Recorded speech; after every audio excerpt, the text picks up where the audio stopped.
বন্ধুরা, একটি মাত্র অ্যাপের কারণে আপনার মোবাইল ফোন দিন দিন স্লো হয়ে যাচ্ছে, কিন্তু আপনারা বুঝতেই পারতেছেন না যে আপনার মোবাইল ফোনটা কি কারণে স্লো হচ্ছে। তো বন্ধুরা, আমি বলতেছি আপনার মোবাইল ফোনে থাকা ক্রোম ব্রাউজার, যে ক্রোম ব্রাউজারের জন্য আপনার মোবাইল ফোনের স্টোরেজ কিন্তু দিন দিন ফুল হয়ে যাচ্ছে। আপনারা এই সেটিংসটা কিন্তু আপনারা জানেনই না।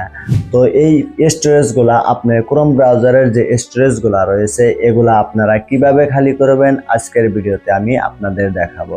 আর এগুলা খালি করলেই কিন্তু আপনার মোবাইল ফোনটা অনেকই স্মুথ চলবে এবং বিজলির গতিতে আপনার মোবাইল ফোন দিয়ে কাজ করতে পারবেন। কিভাবে করবেন চলুন দেখে নেই।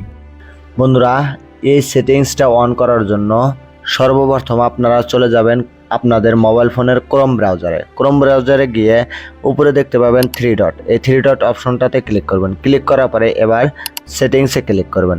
ক্লিক করার পরে সিম্পলি নিচে চলে যাবেন। নিচে চলে যাওয়ার পরে সাইড সেটিংয়ে ক্লিক করবেন।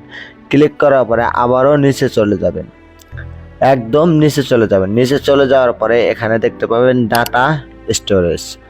তো ডাটা স্টোরেজে ক্লিক করার পরে কিন্তু আপনার এখানে দেখাবে যে আপনি কি কি সার্চ করছেন, এখানে কিন্তু স্টোরেজগুলো নিয়ে নিছে। তো আপনারা সিম্পলি নিচে দেখতে পাবেন যে ডিলেট অল ডাটা, এই অপশনটাতে ক্লিক করবেন।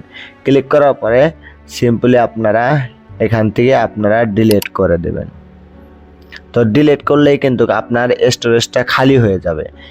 এবার যদি আপনি নিচে চলে ডাটা স্টোরেজে যান তাহলে কিন্তু আপনি একদমই খালি দেখতে পাবেন।